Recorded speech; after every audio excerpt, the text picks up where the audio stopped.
Banyak belum twin ya, padahal udah tahu.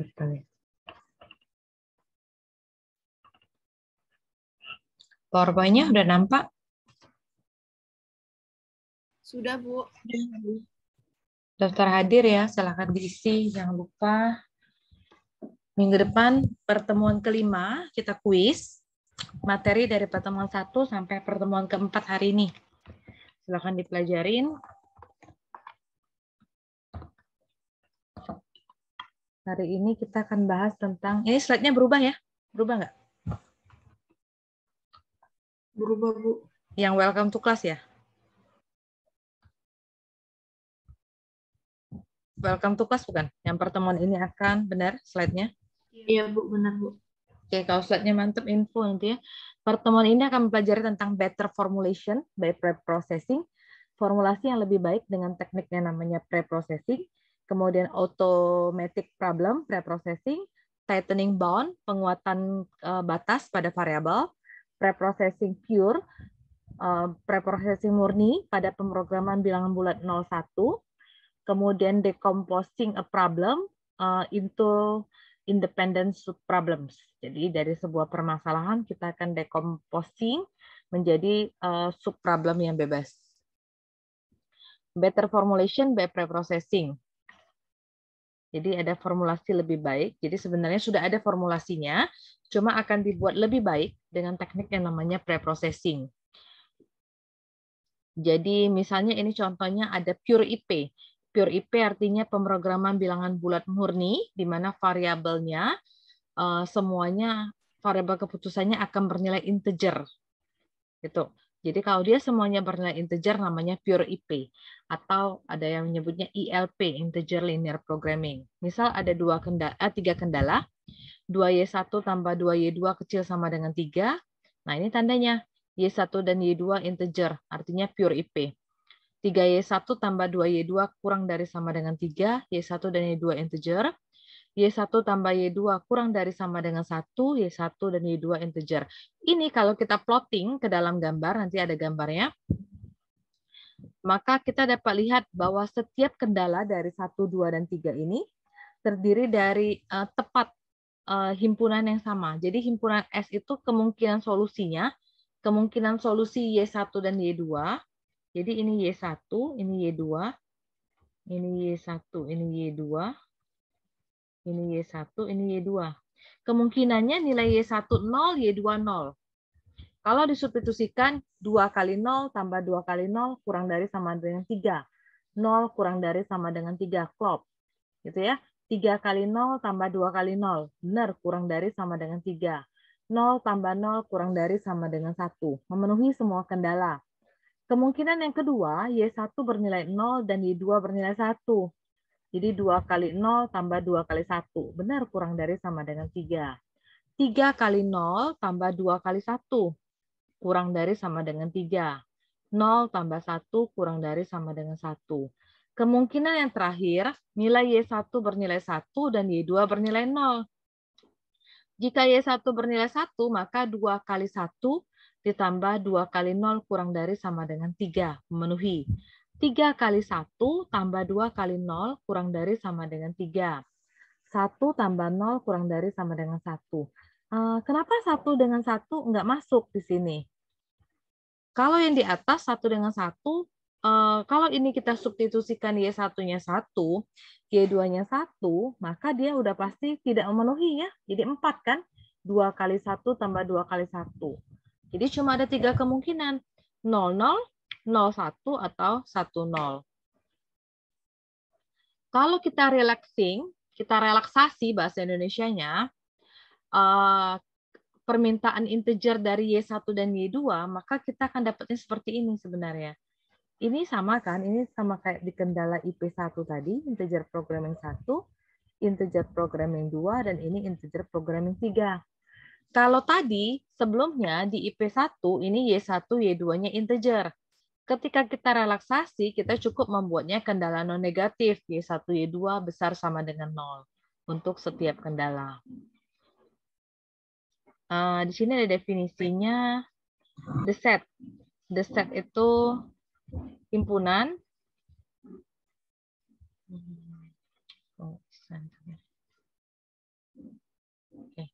Himpunan dari semua titik-titik atau solusi yang memenuhi sebuah himpunan kendala linear itu dinyatakan dalam bentuk himpunan P, di mana himpunan P yaitu himpunan X di mana AX kurang dari sama dengan B, X-nya kontinu, maka kita sebut dengan istilah namanya polyhedron.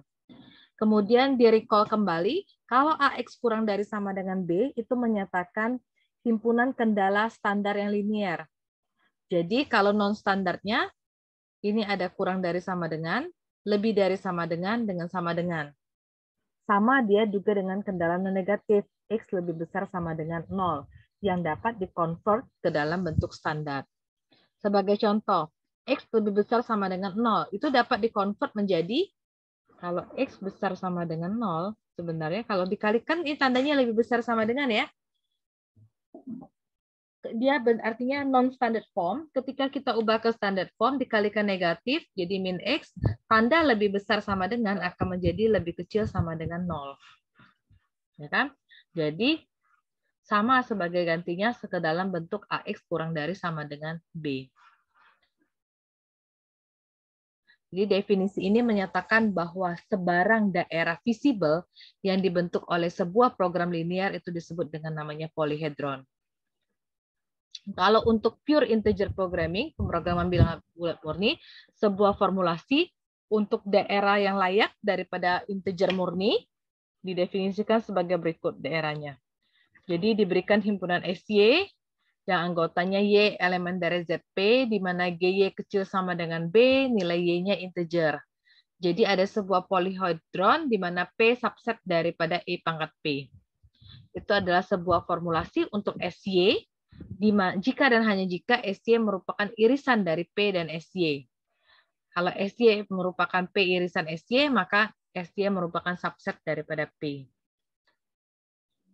Oke, jadi nanti kita lihat dari sini contohnya. Contohnya ada sebuah formulasi yang memenuhi dua kendala. Yang pertama, dia harus polyhedron, mendefinisikan bahwa ada ruang real yang berdimensi sama dimensi P. Kemudian mengandung tepat semua himpunan titik-titik bulat yang visible. Jadi contohnya di gambar sini. Nah ini. Jadi nih. Ini formulasinya. Jadi nanti bentuknya polyhedron. Kita akan lihat mana daerahnya. Titik-titiknya ini namanya titik visible. Jadi kalau misal diberikan SXY adalah himpunan XY di mana AX tambah GY kurang dari sama dengan B, X elemen E pangkat N dan Y elemen ZP, maka polyhedron, sebuah polyhedron P subset dari E pangkat NP adalah formulasi dari XY. SXY, hanya jika SXY itu P irisan SXY. Nanti kita ke contoh, ini definisi-definisinya aja. Ini contohnya. Ada mixed integer program. Kenapa ini dikatakan mixed? Karena ini kendala real, non-negatif, real non-negatif, dan ini kendalanya integer. Jadi ada yang bernilai real, ada yang bernilai integer, itu campuran sehingga kita sebut dengan istilahnya mixed integer program. Nah, ini contohnya. Kemudian diberikan dua formulasi, ada P1 dan P2. Nah, P1 dikatakan better formulation daripada P2 jika P1 merupakan subset dari P2. Sehingga P1 ini namanya proper subset, ya kan? Nggak ada garis bawahnya. Better formulation ya, formulasi yang lebih baik. Kemudian diberikan S, himpunan Y, di mana GY kurang dari sama dengan B dan Y-nya integer. Formulasi S ini disebut ideal. Kalau kamu belajar aljabar, ada ring, ada ideal, ada group. Nah, sebuah formulasi S dikatakan ideal jika semua titik ekstrim daripada polyhedron itu adalah integer. Jadi nanti gambar, kalau titiknya semuanya bentuknya integer, maka dia disebut dengan istilah ideal. Ini ada knapsack problem, persoalan ransel yang di awal-awal pernah saya jelaskan, persoalan optimasi di mana yang hanya punya satu kendala. Jadi kalau kita punya dua polyhedra, P1 dan P2, itu adalah formulasi untuk S. Karena P subset daripada E pangkat 5, E pangkat 5 artinya dimensinya 5, dan S merupakan P irisan S. Nah, ini S-nya. Himpunan kemungkinan. Ini punya polyhedra ini sih diberikan ya. Ini namanya kendala yang pertama, anggapnya gitu ya. Ini kendala yang kedua istilahnya. Jadi polihedra 1, polihedra kedua. Y elemen E pangkat 5. Karena di sini variabel keputusannya Y, berarti Y di sini. E pangkat 5, ini ada 5 variabel, jadi E pangkat 5 gitu ya. Terus nilai Y itu ada berkisar dari 0 sampai 1. 0 kecil sama dengan Y kecil sama dengan 1. Penulisan seperti ini, 0 kecil sama dengan Y kecil sama dengan 1, kita bisa nulis Y equals 0 or 1, 0 atau 1 gitu. Karena dia integer. Jadi kalau integer 0,5, 0,9, 0,3 itu nggak dipakai. Ya, jadi kan dia buat tanda sama dengan di sini. Artinya dipakai 0 atau 1. Nah, ada kemungkinan, sekian banyak kemungkinan. Jadi yang pertama kemungkinan Y10, Y20, Y30, Y40, Y50. Kemungkinan yang kedua, Y1-nya aja yang 1, yang lainnya 0. Paham ya? Kemungkinan yang kedua, Y1-nya 0, Y2-nya 1. Jadi semua yang di S ini harus memenuhi kedua kendala ini. Oke, kemungkinan solusi itu artinya S ya. Jadi untuk menunjukkan bahwa formulasi P2 is better, lebih baik daripada P1, kita harus menunjukkan bahwa P2 merupakan proper subset daripada P1. Kalau proper subset, jadi kita tunjukin bahwa P2 itu merupakan himpunan bagian dari P1, tapi P2 isinya, anggotanya tidak sama dengan P1. Jadi ini di script saya pernah ngajar kalau ngambil kelas saya, P2 subset P1, jadi kita menunjukkan bahwa P2 itu himpunan bagian dari P1, dan, keluar ya.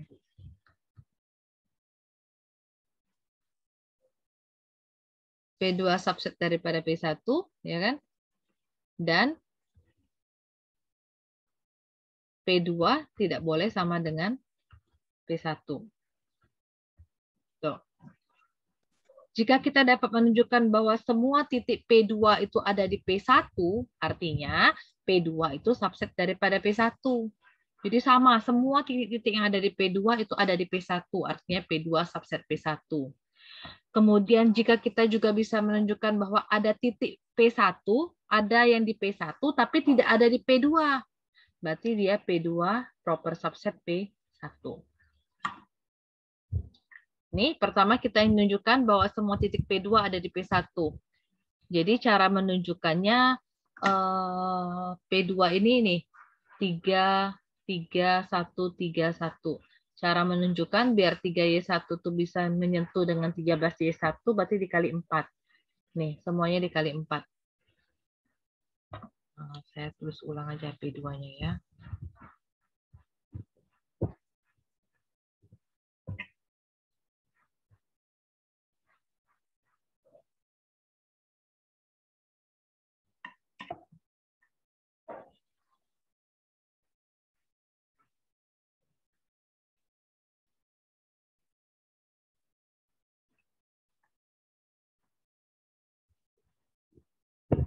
Y2, 4Y3, 17Y4, 4Y5, kecil sama dengan 47.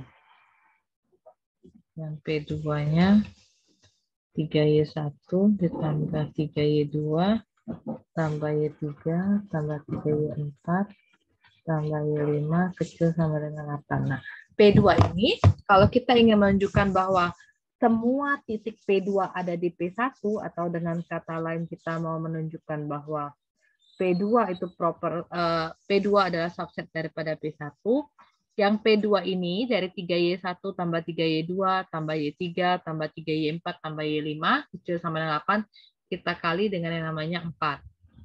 3 kali 4 berarti 12Y1, 3Y2 kali 4, 12Y2, Y3 kali 4, 4Y3, 3Y4 kali 4, 12Y4, Y5 kali 4, 4Y5, 8 kali 4, 32. Nah, ini yang kendala P1. Ini kan kendala P1. Ya, ini yang tadi 4 kali kendala P2. Jadi ini 12Y1 supaya menjadi 13Y1 berarti tambah Y1. Ya kan? 12Y2 supaya menjadi 21Y2 berarti tambah 9Y2. 4Y3-nya sama nih. 12Y4 supaya menjadi 17Y4 berarti tambah 5Y4. 4Y5-nya sama. Itu ya. Jadi, jika kita dapat menunjukkan bahwa yang ini 47 kurang 32. Nah, ini. Bahwa Y1 tambah 9Y2 tambah 5Y4 lebih kecil sama dengan 15, maka ini mengimplikasikan bahwa P2 merupakan proper subset daripada P1. Sorry, merupakan subset daripada P1. Terus untuk menunjukkan bahwa semua titik P1 tidak ada di P2, kita pakai ini titiknya. Kenapa? Jadi ini kan P1 ya, 13Y1. 13 kali Y1. 21 kali Y2. 4 kali Y3. 17 kali Y4. 4 kali Y5. Nilainya 46,26. Kecil daripada 47. Gitu. Tapi Y-nya tadi, Y bintang tadi bukan anggota dari P2. Ketika dimasukkan ke dalam P2, 3 kali Y1, 3 kali Y2, 1 Y3, 3 Y4, 1 Y5, dia dapatnya 8,06. Kan? 8,06 itu bukan kurang dari sama dengan 8, tapi dia lebih dari 8. Sudah, jadi kita bisa menunjukkan gini. Jadi P2 itu proper subset dari P1 jika dan hanya jika Y-nya anggota di P1 dan Y bukan anggota di P2. Tuh. Kalau kita mau menunjukkan P2 subset daripada P1, artinya kalau Y anggota di P2 dan Y juga anggota daripada P1. Gitu ya. Kenapa nilai Y1-nya ada 0,02? Kenapa tidak murni 0,1? Nih, artinya cari, kita mau klaim ini. Kan nilai intervalnya 0 sampai 1. Jadi kita cari nilai dia tidak berinteger, jadi kita nyari angka Y berapa dalam interval 0 dan 1 sehingga membuat dia memenuhi kondisi ini. Sampai sini ada pertanyaan nggak? Ada pertanyaan sampai sini?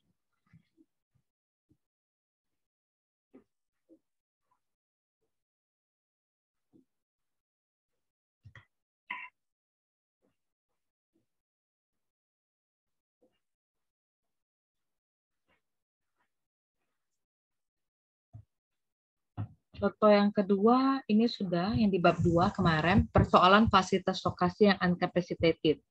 Jadi ada M mesin. Ada M mesin yang tersedia untuk memenuhi permintaan produksi dari N workshop to N bengkel lah sih, dan tempat produksi di mana masing-masing dengan sebuah permintaan satu. Ketika sebuah mesin di setup, disiapkan, ada fixed cost, ada biaya tetap FI. Kemudian biaya transportasi produk dari mesin I ke workshop J. Jadi untuk produksi dari mesin I ke bengkel J itu disebut dengan CIJ. Tujuannya adalah menentukan sebuah perencanaan produksi dengan biaya paling rendah dan dapat memenuhi semua permintaan dari semua bengkel. Untuk memodelkan permasalahan ini, jadi kita misalkan yang namanya XIJ. XIJ adalah fraction, pecahan daripada permintaan dari workshop J yang dapat dipenuhi oleh mesin ke I. Kita juga bisa menyatakan nilai YI adalah 1 jika mesin I digunakan, 0 jika lainnya.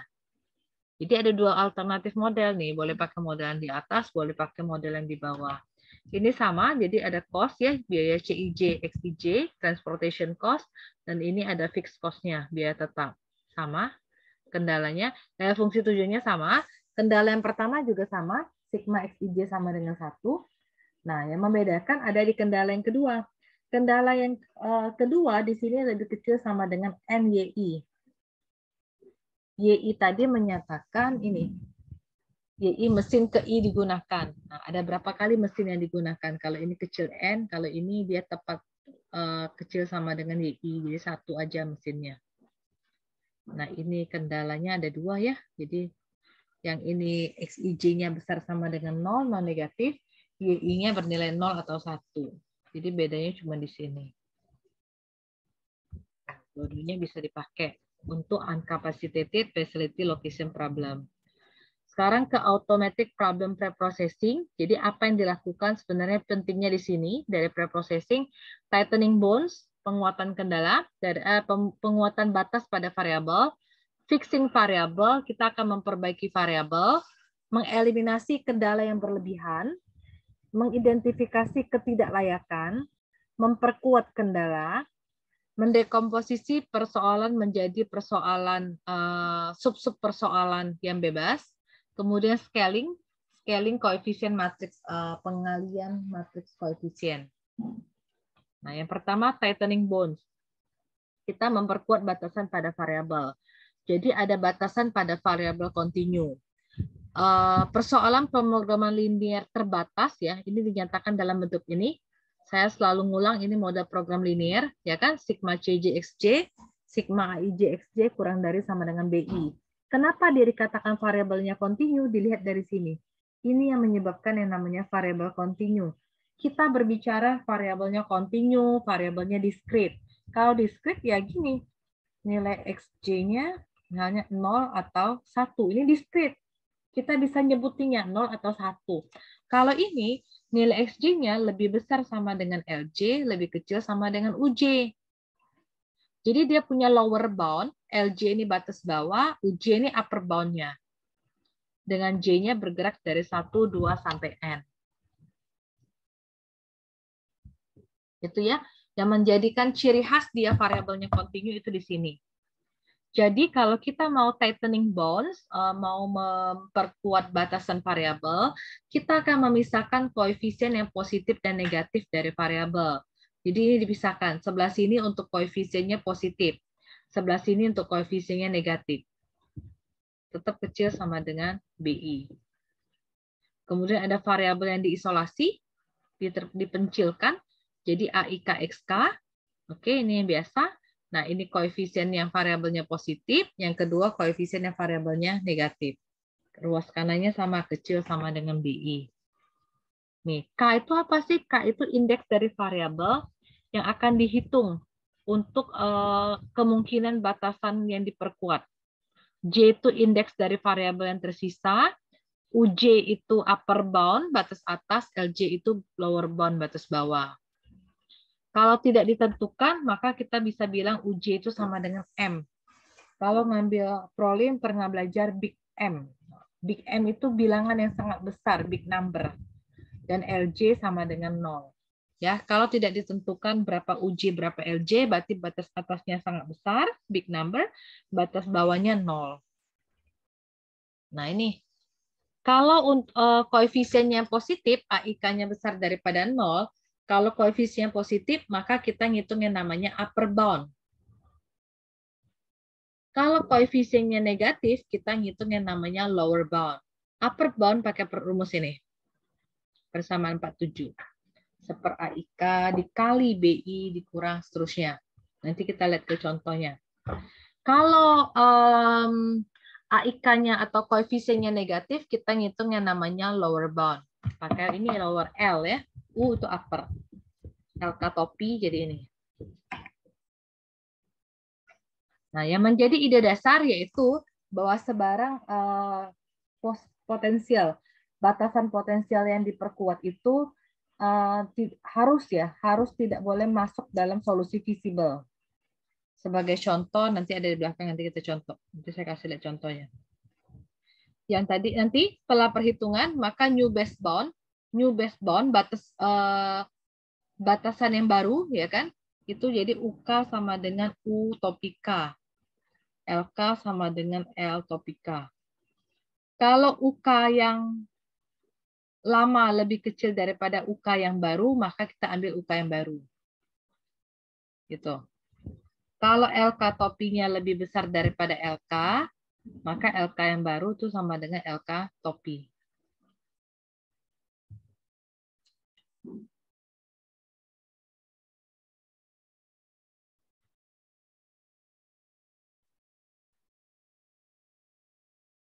Oke, saya buat next dulu.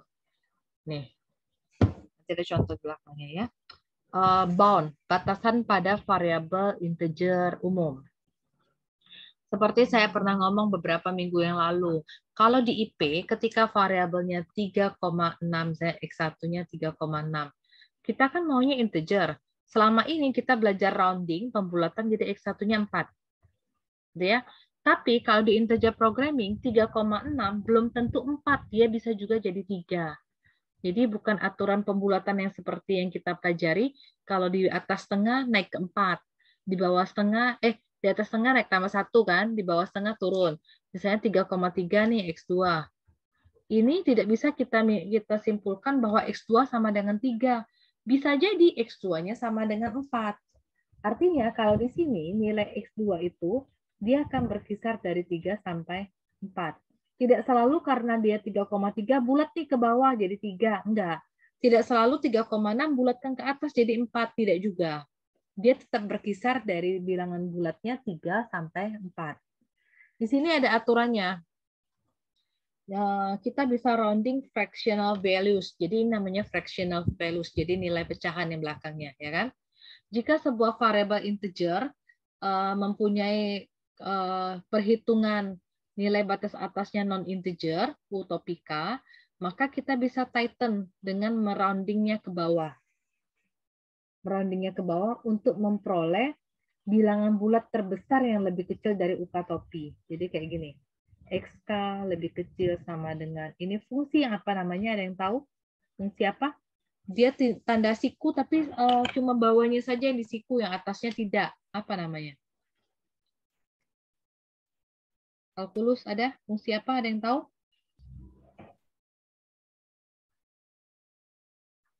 Ada yang tahu fungsi apa ini? Nah, nanti ada lagi yang siku juga, tapi yang di atas saja. Ini fungsi ceiling. Fungsi floor yang di bawah, floor lantai ya kan? Ini fungsi ceiling.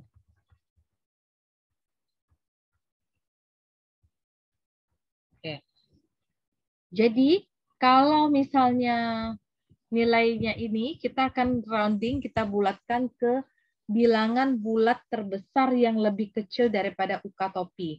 Jadi XK kecil sama dengan fungsi floor dari uktopi. Contohnya, UK-nya 2,47. Jadi ketika kita bulatkan, 2,47 itu ada pada interval 2 dan 3. Karena dia fungsi floor, ngambil yang ke bawah. Berarti 2 tightening-nya.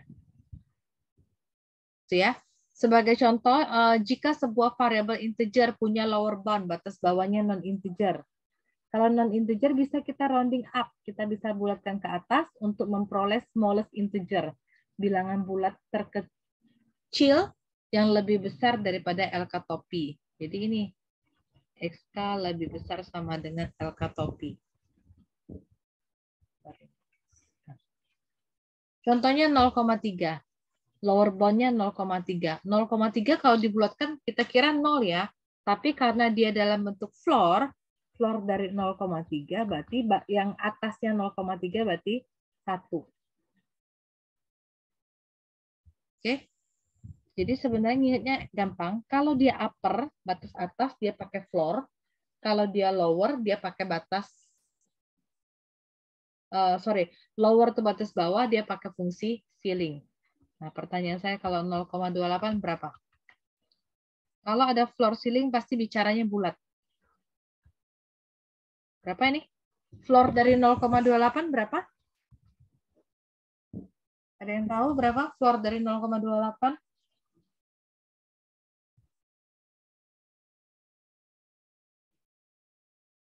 Ke 0 atau 1?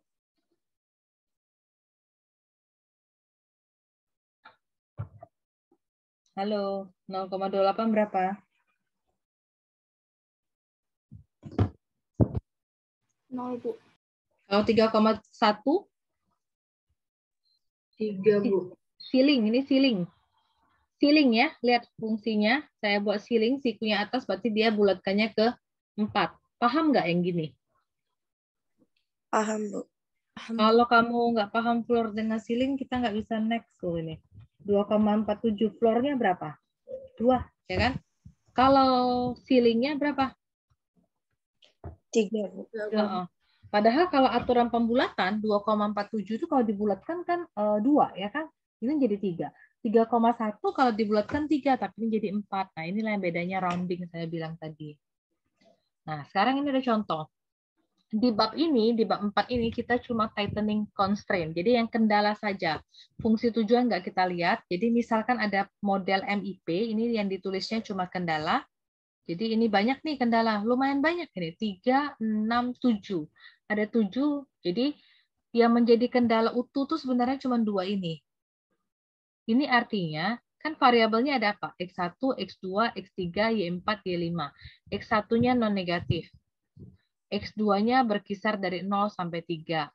X3-nya dari 1 sampai 5. Y4-nya dari 2 sampai 4. Y5-nya berarti yang mau integer. Dia non-negatif dan integer, harus bulat. Nah, ini yang menjadi induknya cuma 2, kendala 1 dengan kendala 2. Nah, sekarang tahapnya ini yang akan kita pelajarin. Inilah cara tightening bounds. Artinya nanti kalau ketemu model, di skripsi ada yang kendalanya sampai 50, kendalanya 60, nah kita bisa lakukan pre-processing. Nah, ini cara yang pertama. Kita inisialisasi dulu.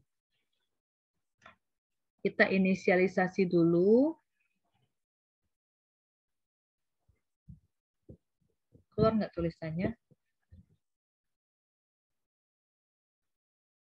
Ada tulisan biru? Ada, Bu.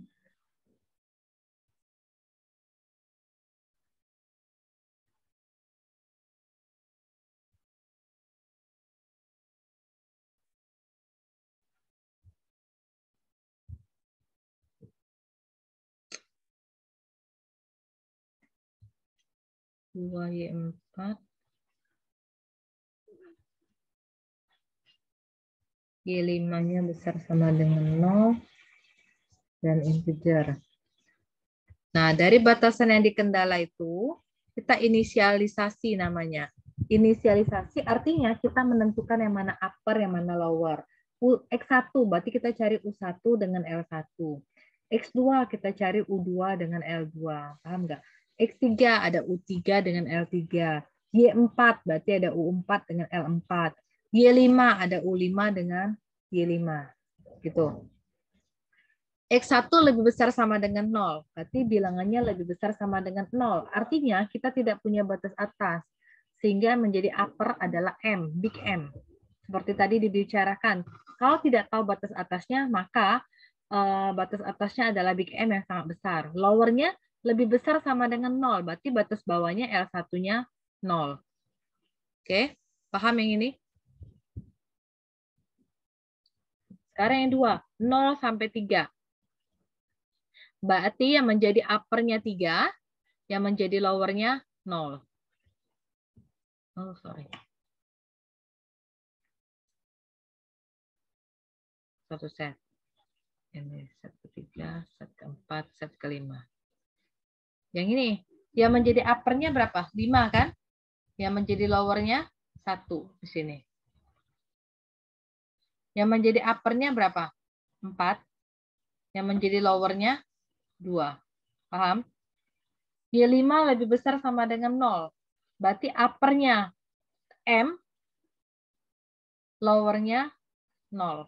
Untuk tahap inisialisasi, masih ada yang bingung nggak? Masih ada yang kebingungan untuk tahap inisialisasi?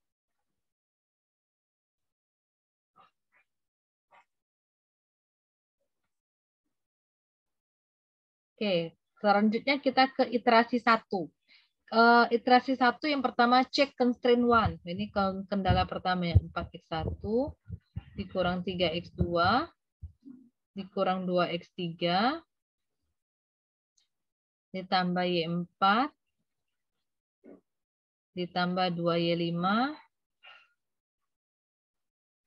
kecil sama dengan 13. Ini kendala pertama. Jadi kita pakai ada persamaan tadi.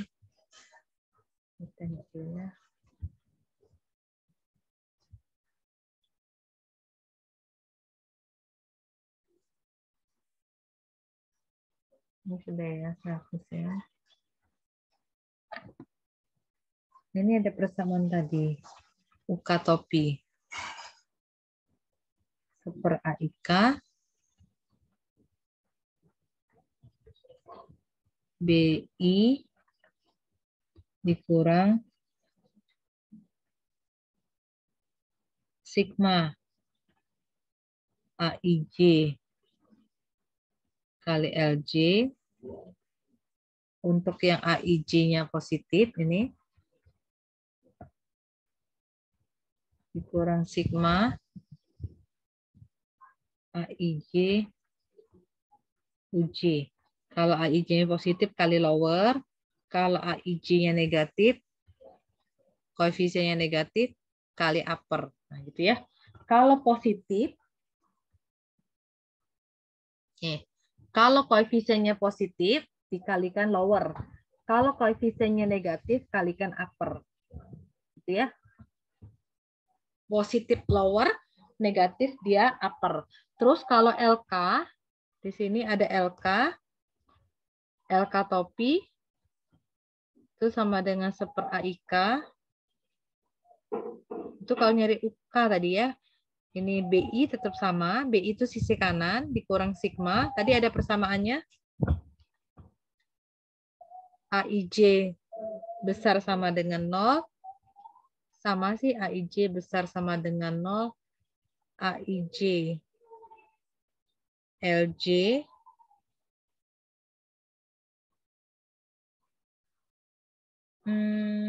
bentar ya.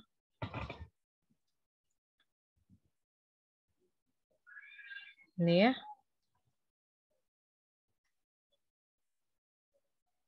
Dikurang sigma AIJ yang negatif kali AIJ UJ.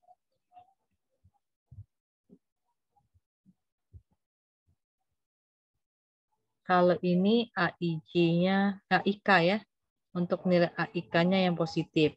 Kalau yang ini untuk nilai AIK-nya yang negatif. Nah, ini kendala pertama. Jadi kendala yang pertama kita lihat di X1 dulu. Ini kan variabelnya ada 5 nih. X1, X2, X3, Y4, Y5. X1, X2, X3, Y4, Y5. Sekarang cari X1. X1 itu kita cari yang upper. Kita cari yang upper. U1-nya artinya ini ya, BI. BI-nya ini 13 sisi kanannya. Jadi 13 dikurang koefisiennya. Kalau yang positif, koefisien yang positif kali lower. Koefisien yang negatif kali upper. Nah, ini koefisien yang pertama.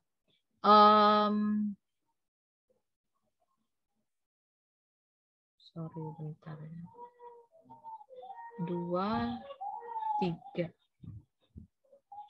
4x1 min 3x2 min 2x3 tambah Y4 tambah 2Y5.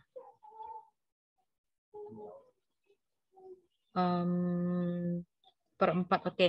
Koefisiennya 4 sudah, jadi ini 13. Yang mana koefisiennya yang positif? Ini kan koefisiennya negatif, min 3. Ini koefisiennya negatif juga kan?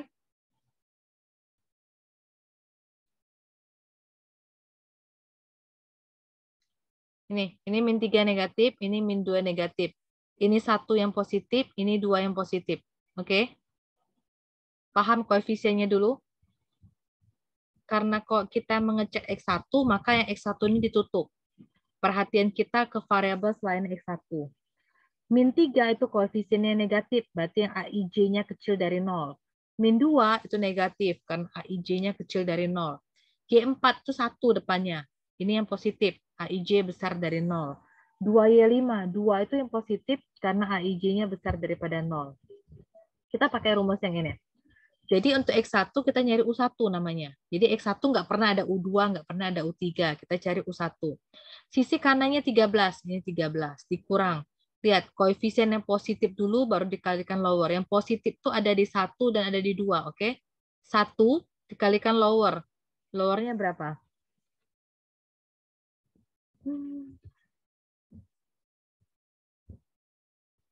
Y4 kan? Y4 lowernya berapa? 2. Jadi 13 dikurang 1 kali 2. Koefisien ini 2 kan? Kan minus ini ya, benar. 2. Yang Y5 lowernya berapa? 0. Kemudian dikurang lagi, dikurang. Koefisiennya berapa? Min 3. Dikurang min 3. Berarti plus 3. Uppernya berapa? Kalau negatif dikali upper. Uppernya 3. Dikurang min 2. Jadi plus 2. Uppernya berapa? Yang X3, 5. Baru dibagi koefisien X1-nya 4. Dapatnya 7,5. Saya tulis ulang nih. Kamu lihat ya, nanti screenshot aja, nanti dihapus. Jadi X1. Nggak muat tempatnya. Jadi U1. Kalau mau pakai seper AIK boleh buat seper. Koefisiennya X1 berapa? 4. Itu ya. Sisi kanan kendalanya berapa? 13. Sekarang cari yang koefisiennya positif dulu. Y4 dan Y5. Y4 koefisiennya berapa? 1. Ya kan? Y4 koefisiennya 1. Kalau koefisiennya positif, berarti dia kali lower. Lower dari 4 berapa? 2. Tuh ya. Koefisien positif lagi ada di 2Y5, berarti 2. Lowernya berapa? 0. Dikurang lagi. Koefisien negatif ada di min 3. Dikurang min 3. Nanti dikurang min 2. Jadi plus semua ya. Berarti plus 3. Karena dia negatif kali upper. X2. X2 uppernya berapa? X2 uppernya 3. Nanti X3 uppernya berapa? 5. Jadi 3 kali 3 tambah 2 kali 5. Tuh. Udah, tinggal dikali. 13 dikurang 2. 13 kurang 2, kurang 0, tambah 9, tambah 10, nanti baru bagi 4. Dapatnya 7,5. 30 bagi 4 kayaknya. 7,5. Benar nggak 7,5? 13 kurang 2, 9. 9 kurang 0, 9. 9 tambah 9, 18. Benarkah saya? 13 kurang 2, 11 ya. Sorry. 11 tambah 9, 20. 20 tambah 10, 30. 30 bagi 4, 7,5. Oke. Nah, nilai upper yang baru kita dapatnya 7,5. U1 yang diinisialisasi berapa? M kan? 7,5 itu nilainya ternyata lebih kecil dari M. M kan big number. Maka U1 diupdate. Jadi kita ambil yang kecil. Maka U1 diupdate ke 7,5. Gitu. Sekarang, kalau U1-nya sudah diupdate, sekarang kita ke, ini kan yang koefisiennya positif nih. Sorry. Lihat, X1 koefisiennya 4. Kalau koefisiennya positif, cari UK. Jadi cari U-nya aja. Terus X2, koefisiennya min 3 kan? Min 3 itu negatif, cari L saja. Paham nggak? X3 itu koefisiennya negatif, berarti dia cari L3. L. Y4 positif nih, berarti dia cari U4. Y5 positif, berarti dia cari U5. Dia cukup seperti itu, jadi nggak usah X1 dicari U1, L1, X2 cari L2, U2, nggak usah. Kalau koefisiennya positif dicari UK, kalau koefisiennya negatif dicari LK. Sampai sini paham apa enggak? Ini pasti ada ya nanti di kuis ya. Karena penting ini tightening bond. Pahamkah yang ini? Paham, Bu. Paham, Bu. Saya record ini ya, nanti kamu lihat. Banyak IP ini hampir tiap tahun ada, materinya selalu sama. E-learning aja udah 3 kali ya. 3 kali, 4 kali. Nanti lihat aja, cek di YouTube saya tuh. Beberapa pertemuan kan kadang ada. Nggak jelas yang ini, lihat rekotan yang tahun selanjutnya. Sekarang saya coba yang X2. X2 koefisiennya negatif. Berarti yang dicari U atau L?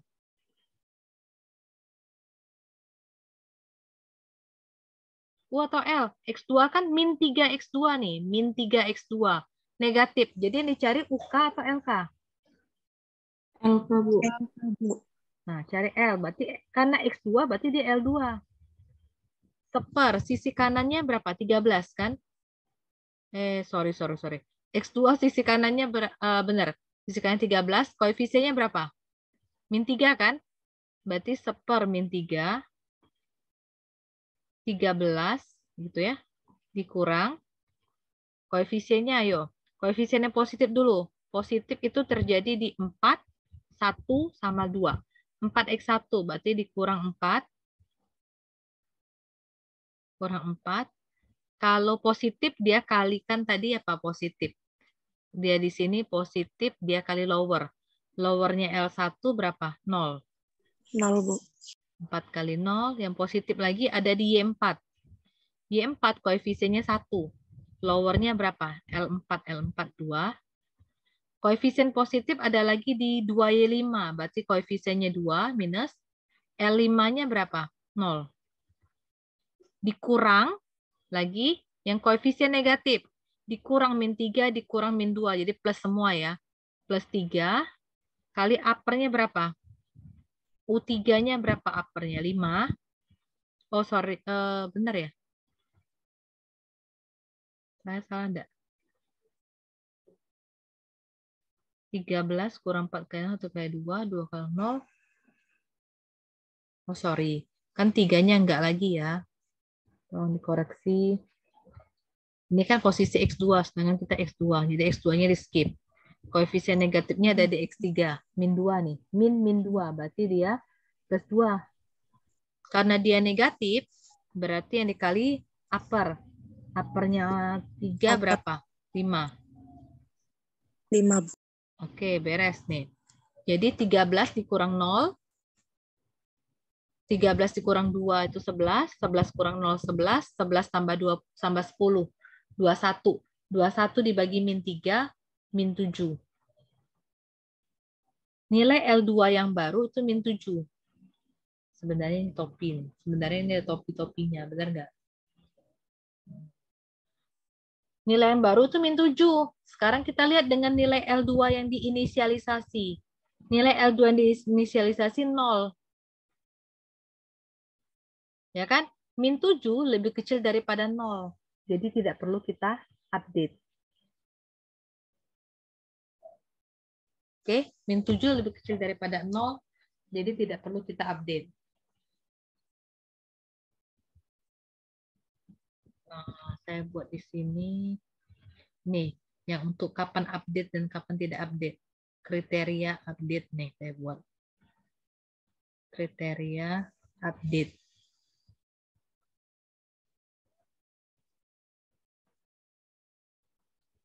Kriteria update jadi UK itu akan sama yang topi itu yang baru ya. UK akan sama dengan UK topi.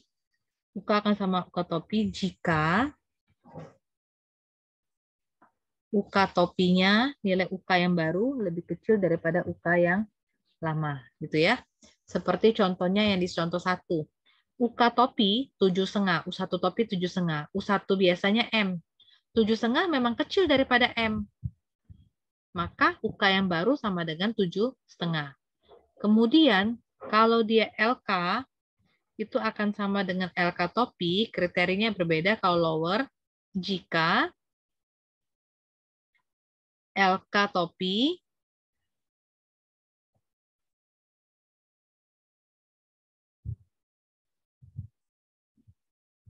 lebih besar daripada LK.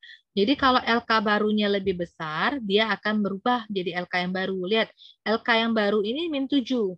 Min 7 dia kecil daripada 0, maka L2 tidak diupdated. Gitu ya. Sekarang X3. X3 itu tadi koefisiennya negatif, min 2. Maka yang dicari L3, lower. Caranya sama dengan X2 ya, pencariannya dapatnya min 10 nih. L3 yang diinisialisasi 1. Min 10 kecil daripada 1. Karena dia kecil, maka dia L3 not updated. Y4. Y4 itu koefisiennya positif nih, 1. Berarti yang dicari uppernya, U4 topi. Oke, artinya dia sama dengan kriteria yang di nomor 1. Gitu ya. Sebenarnya ini ada yang sedikit salah. Ini semuanya fungsi floor ya. Karena ada rumusnya tuh harusnya. Jadi dapatnya 32. Nah, lihat U4 topinya. U4 topinya itu 32. U4 yang diinisialisasi 4. 32 besar daripada 4. Kalau dia besar, dia tidak updated. Kalau kecil, dia baru updated, ya kan? Nih, kriterianya ini harus diingat kriteria updated-nya. Y5, koefisiennya 2. 2Y5. Kalau 2Y5 positif 2-nya, berarti yang dicari upper. Cari upper 5. Ketika dihitung, dapatnya 13. U5 topi, U5 yang lama M. Lebih kecil kan? 13 pasti lebih kecil daripada M. Maka U5-nya berarti sama dengan 13 atau di-updated jadi 13. Itu baru constraint 1. Nah, ini constraint 2 juga dicek sama perlakuannya. Berarti lihat yang kendala kedua. Oke? Paham sampai sini? Sampai yang di atas ini dulu. Nanti kalau 3 constraint, cek lagi. Lihat constraint kedua. Nah, saya tulis constraint saya. Constraint kedua, ini min 3. X1 plus 2X2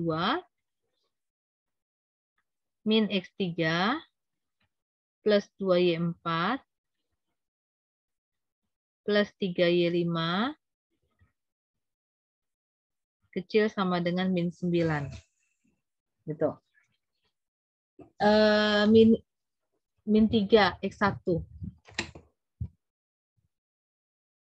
Ini udah nih, ini inisialisasi yang pertama, ya kan?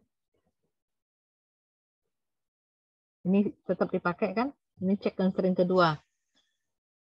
Ini min 3 koefisiennya negatif. Berarti yang dicari lower. X2, ini ketinggalan yang 2-nya. X2 koefisiennya positif, berarti yang dicari upper. X3 koefisiennya negatif, dicari lower 3. Y4 koefisiennya positif, upper. Y5 koefisiennya positif, jadi upper. Oke, hitungnya. Sisi kanannya min 9 semua ya, min 9 semua. Caranya sama kayak tadi. Kriteria update-nya juga sama. Ketika cuma 2 kendala dan sudah kita cek semua, itu baru iterasi 1. Belum iterasi 2, karena kan ada 2 kendala. Jadi check constraint 1 and check constraint 2. Udah beres. Jadi after the first iteration we have, setelah iterasi pertama kita punya apa? Kita kan punya 5 variabel nih, X1, X2, X3, Y4, Y5. X1 tadi katanya lowernya diupdate ke 2,67. Jadi 2,67 kecil sama dengan X1. Uppernya berapa? Uppernya dapat di sini nih, uppernya. Diupdate ke 7,5. Dia 7,5. Batas X2. U2-nya tidak diupdate katanya. Lowernya gimana? Lowernya juga tidak diupdate. Kalau tidak diupdate berarti sama dengan yang tadi, yang awal. Nah, sorry, sama. Kalau tidak update berarti 0 kecil sama dengan X2 kecil sama dengan 3. Nah, 0 kecil sama X2 kecil sama dengan 3. Yang X3, L3-nya tidak diupdate, L3-nya juga tidak diupdate, berarti mantap. 1 kecil sama dengan X3 kecil sama dengan 5. Ini mungkin saya buat sebelumnya.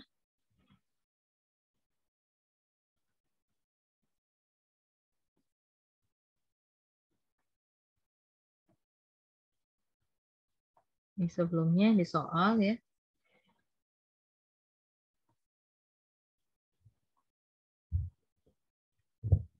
Nah, jadi X1 yang tadinya besar sama dengan 0 sudah diupdate jadi seperti ini. Lumayan. Tadi kan besar sama dengan 0, artinya banyak sekali bilangan yang lebih besar sama dengan 0. Jadi ketika kita update, enak nih, kita punya batas X1 dari 2,67 sampai 7,5. Gitu. Yang ini tetap, katanya tadi tetap. Y4 coba. Ini U4-nya tidak diupdate. Bagaimana dengan L4-nya? Sorry. U4 tidak diupdate. Bagaimana dengan U4-nya juga tidak diupdate. Berarti mantap. yang Y5, U5-nya diupdate ke 4. Oh, batasnya berarti sampai ke 4 nih batas atasnya. Terus U5, nah ini 13, sorry. Saya kasih lihat, ini 13 diupdate. Yang ini 4. Ya, ambil yang kecil ya. Jadi 4. Lower-nya tetap dari 0. Nih, tadi katanya Y5-nya besar sama dengan 0 dan integer. Sangat besar, tapi setelah kita pre-processing, jadi batasnya cuma 0 sampai 4. Paham nggak yang sampai sini? Jadi tujuannya itu untuk meringkas atau menyederhanakan kendala yang sangat besar batasannya.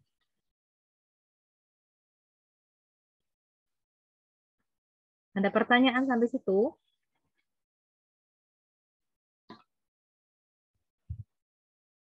Lanjut lagi. Kapan selesai? Belum selesai kerjaan kita. Lanjut ke iterasi kedua. Iterasi kedua, hitung ulang kendala yang pertama lagi. Batasnya yang mana? Ini batas yang dipakai. Batas yang baru yang dipakai. Jangan yang awal lagi. Ini inisialisasi yang 0. Ini iterasi 1. Nah, sekarang kita baru iterasi 2. Nah, kerja lagi. Jadi kalau ini saya tinggal buat ceritanya apa? L1-nya berapa? 2,67, U1-nya 7,5 gitu ya. L1-nya 0, L2 sorry, L2-nya 0, U2-nya 3. L3-nya 1, U3-nya 5. L4-nya 2, U4-nya 4. L5-nya 0, U5-nya 4. Paham? Ini inisialisasi yang ada di iterasi kedua. Terus kita cek lagi constraint 1 and check constraint 2. Sama caranya. Tetap sama kan? Sisi kanannya 13, yang tadi sisi kanannya min 9. Sama.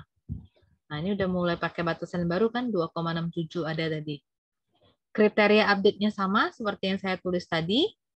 Terus kapan selesai iterasi? Ketika ini semuanya not updated semua, berarti tidak ada lagi batasan yang bisa dikencangkan, yang diperkuat lagi. Sudah stop artinya iterasinya. Selagi ini masih yang ada di terus updated, artinya lanjut ke iterasi 3, lanjut ke iterasi 4.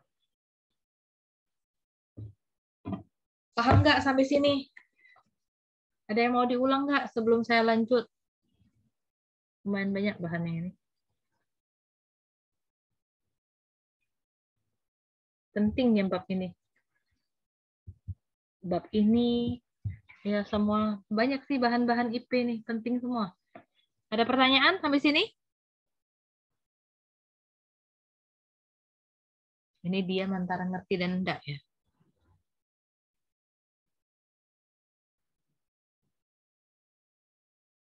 Cara belajarnya, tulis ulang di catatan. Buat rumusnya nih, 13 dikurang, nanti kan batasnya berapa. Jadi yang tadi saya buat lower upper tadi buat di atas ini inisialisasinya. Dibuat benar, L1 berapa, U1 berapa, jadi tulis diuraikan benar. Saran saya sih seperti itu belajarnya. Daripada cuma tengok-tengok ini. Dari mana? Balik lagi 2,67, balik lagi, apalagi lihat cuma di HP gitu. Salin ulang. Oke, saya lanjut sekarang. Batasan variabel 01. Jadi kalau kita recall kembali variabel 01, artinya lower bound-nya 0, batas bawahnya. Upper bound-nya 1. Jadi kita misalkan LJ-nya 0, UJ-nya 1 untuk step J. Tapi ada sebarang fractional upper bound, ada batas atas yang fractional, yang bentuk desimal gitu, yang mungkin bisa di rounded down, bisa kita bulatkan ke 0, dan juga ada sebarang fractional yang bisa kita rounded ke 1. Seperti saya bilang tadi, kalau 0,37, maka upper bound-nya bisa jadi 0, bukannya 1. Terus 0,42 mungkin bisa jadi lower bound-nya 1. Malah bukan 0 ya. Nah, kita lihat, kadang dibulatkan ke atas, kadang dibulatkan ke bawah gitu ya. Nah, ini BIP problem. Ini dikatakan binary integer programming. Binary integer programming artinya pemrograman bilangan bulat murni. Lihatnya dari mana cirinya ini. Nilai variabel keputusannya bernilai 0 atau 1. Jadi kita sama, kerjanya sama. Cek constraint 1. Jadi iterasi 1, kita cek ini, dua kendala inilah cuma. Cek kendala 1. Ini berapa? Sisi kanannya 0 kan? Koefisien yang positif mana? 11. Ini kan U1 ditahan kan? Jadi 11. Dikurang 11. Batas bawahnya apa? Jadi saya boleh buat di sini L1-nya kan 0 atau 1. L1-nya 0, berarti U1-nya 1. L2-nya 0, U2-nya 1. L3-nya 0, U3-nya 1. L4-nya 0, U4-nya 1. Jadi 11, karena dia koefisiennya positif, artinya kita kali dengan lower. Gitu kan? 11 kali 0. Ada lagi koefisien positif, ada di 4. Lowernya juga 0. Dikurang min 9, jadi plus 9. Batas atasnya, karena koefisien negatif, jadi kalikan upper. Kali 1. Dibagi koefisien ini berapa? 8. Dapat nilai U1-nya 1. U1 yang lama juga 1, jadi not updated. Sekarang, cari koefisien yang kedua. Positif kan? 11Y2 berarti cari U2 kalau positif. Sisi kanan 0, koefisien positifnya 8. 8 dikali lowernya 0. Koefisien positifnya 4, dikurang 4 kali lowernya 0. Koefisien negatif dikurang min 9. 9, uppernya 1. Dibagi, ini koefisiennya 11.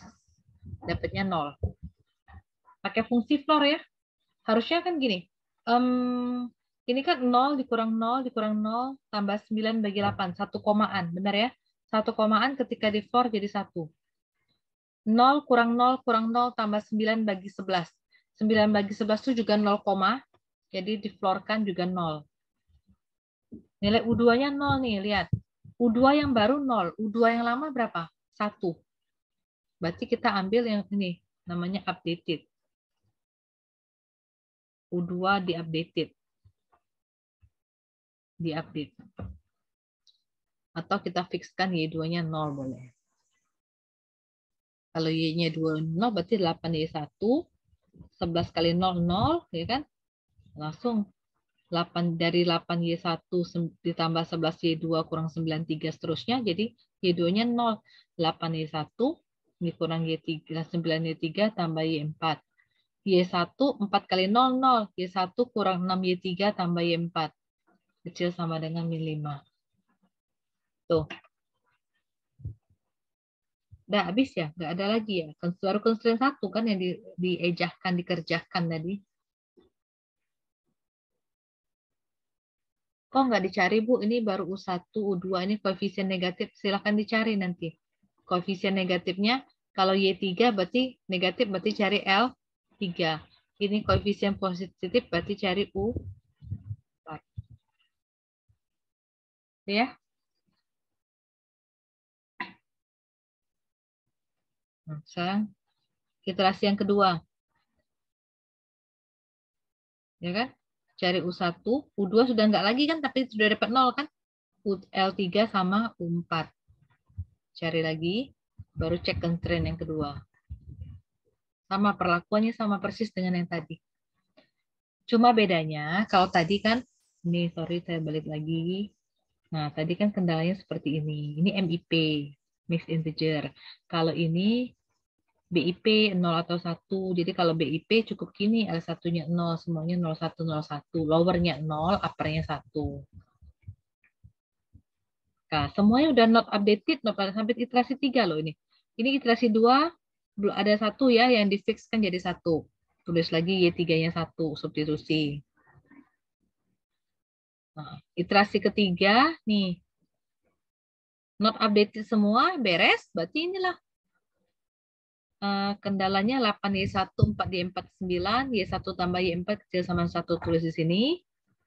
Nah, tadi dapat Y2-nya 0, Y3-nya 1. Ini. Dari sebelumnya kendalanya itu, ini ya, kendalanya jadi 4. Lebih ramping kan? Variabelnya sudah dari sebelumnya yang ini. Ini enak Bu, cuma 2 iya, tapi penyelesaiannya akan bingung karena 2 seperti ini. Jadi harus kita tightening, kita perkuat. Nah, ini enak loh, udah dapat nilai Y2, dapat Y3, tinggal cari Y1, Y4. Kasarnya, kalau pakai eliminasi substitusi, dapat kan kendala 1 dan 2 ini.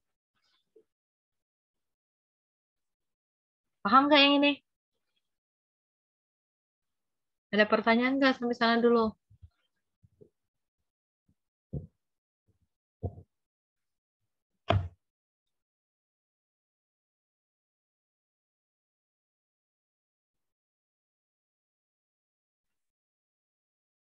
Ada pertanyaan?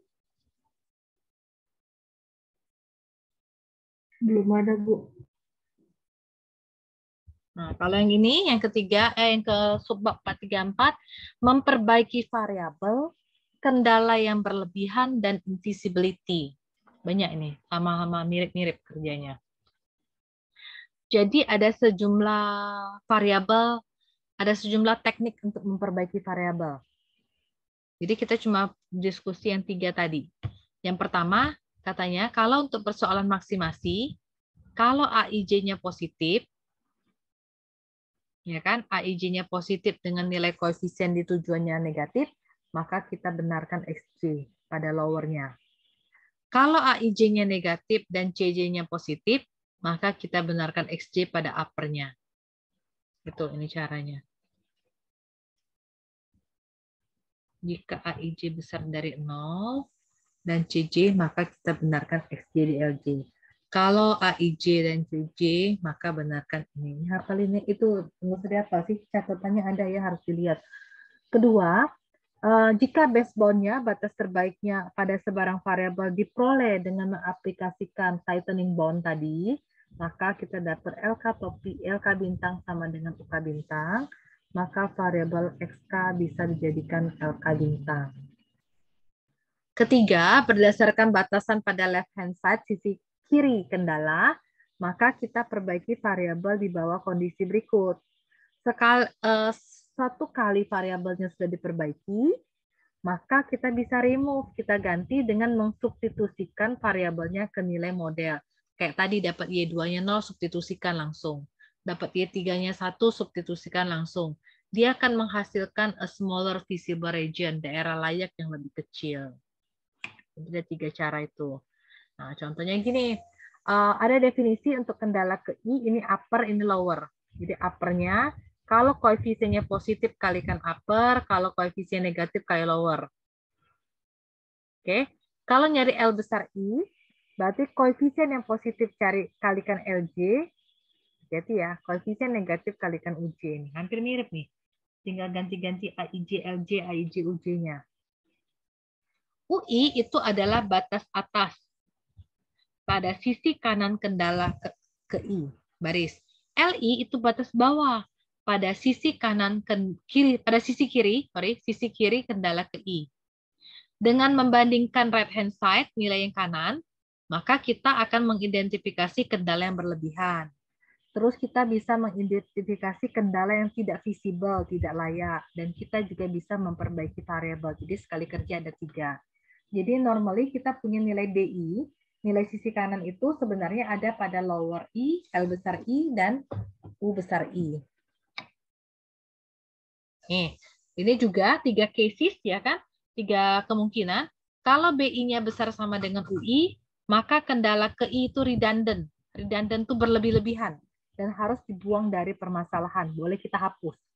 Kalau BI-nya kecil daripada LI, maka kendala ke I tidak memenuhi dan tidak ada solusi visibelnya. Kalau BI sama dengan LI, maka semua XJ dengan koefisien positif, kita bisa tetapkan XJ sama dengan lowernya. Kalau XJ dengan koefisien negatif, kita bisa tetapkan bahwa XJ sama dengan UJ. Ya kan? Kalau dia positif, dia ke LJ. Kalau negatif, dia ke UJ. Nah, ini contohnya. Banyak ini kendalanya. Ada 3, ada 7. Ya kan? Kelihatan ini sudah reward. Jadi kita cari dulu. Cari UI dan LII. Jadi yang satu dulu nih. U1 dengan L1. U1 artinya carinya Apa tadi rumusnya? Ini. Koefisien yang positif U ya. Koefisien positif kali U upper, koefisien negatif kali lower. Nih, koefisien yang positif ini 1 ya kan? Berarti saya buat dulu ya. Ini tolong dibuat L1-nya 0, benar ya? U1-nya 2. L2-nya 0, U2-nya 1. Jadi yang perhatikan cuma 3 ini sebenarnya. L3-nya 1, U3-nya 2, L4-nya 3, L4-nya 2, U4-nya 3. Paham ini? Cari dulu batasnya. Ada yang masih bingung nggak cara cari lower dengan upper? Kalau lower uppernya bingung, nggak bisa ngitung U besar dengan L besarnya.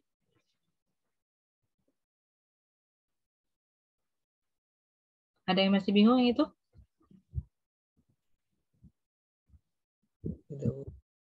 Nah, terus kita cari U1. Masukin ke rumus ini. Saya balik lagi ya. Nah, ini nah. Masukin rumus ini nih. Cari U1 dengan L1. Nih. U1 dengan L1. Koefisien yang positif. X1 ini kan positif. Kalau positif kali apa? Upper tadi katanya kan. Ini 1 koefisiennya. 1 kali 2. Koefisien positif lagi mana? 1 juga. Kalikan uppernya 1. Ini koefisiennya positif 1. Kalikan uppernya 2. Koefisien negatif min 2. Kalikan lower. Oke. L1. Koefisien yang positif. Kalikan lower. Jadi ini namanya constraint 1. Nah, ini di sini untuk kendala 1 dulu. Ini constraint 1, constraint 2, constraint 3. Dapat U1-nya 1, dapat L1-nya mana? Min 5 ya. Lihat nilai B-nya. Nilai B-nya min 6 kan? Ini B-nya. B1-nya min 6. Sekarang lihat kriteria ini. Nih. Nilai B lebih kecil dari LI. Nah, kalau BI kecil dari LI, maka kendala ke I, berarti kendala 1 tadi tidak memenuhi dan tidak ada visible solution. Nah, constraint 1 itu invisible. Kenapa? Karena nilai L1-nya kan min 5. Ini nilai L1, ini nilai B1. B1-nya kecil daripada L1. Berarti invisible. Ini aneh. Pasti tidak dapat solusinya. Oke, ini akan jadi tugas sekalian kamu untuk belajar kuis. Ini baru cek constraint 1, berarti cek kembali constraint 2 dan 3. Oke, paham ya? Ini 1 tugasnya. Saya nggak upload soalnya lagi ya, dicatat aja example 45. Set ulang, ini tulis kembali, ini kan constraint 1 ya. Dia tidak mengerjakan constraint 2 dan constraint 3. Silakan kerjakan constraint 2 dan constraint 3-nya. Jelas? Jelas, Bu. Yang baru join tadi, minggu depan kita kuis. Jadi yang masih di jalan, mau lewat mana, lagi mau pulang kampung, riset lah. Pokoknya saya udah bilang dari minggu ini. Dari malamnya pulang mudik lah dulu, kalau mau mudik. Jangan bilang, Bu, saya masih di jalan, sinyalnya tidak ada. Anda tahu, Ibu. Pokoknya Ibu udah kasih tahu dari jauh-jauh hari, dari awal bahwa pertemuan kelima itu kuis. Kalau nggak tahan, selesai kuis baru mau lanjut jalan kemana. Gitu. Soalnya saya buka nanti di e-learning dari jam 8. Kalian ingat daftar hadir isi dulu, tinggal tik aja kan daftar hadir, tinggal diklik, dah baru download soalnya. Dari jam 8 ya, saya udah buka e-learningnya, kan online juga itu. Tolong dikerjakan di kertas yang agak besar, kalaupun mau di kertas agak kecil silahkan, tapi dalam satu set PDF. Sudah familiar kan dengan upload-upload di e-learning itu?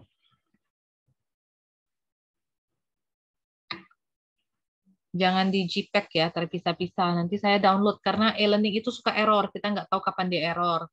Pengalaman dulu error, hilang semua. Jadi begitu kamu selesai kuis, pasti saya download satu file, saya simpen. Karena takut dia error dan dia akan menghapus semua data. Mending kamu mesti simpen catatannya. Nanti, nah hilang catatannya, terpaksa harus ulang lagi. Oke, ini cek constraint 2 dan constraint 3. Udah jam 10 ya. Oke, yang ini sama halnya.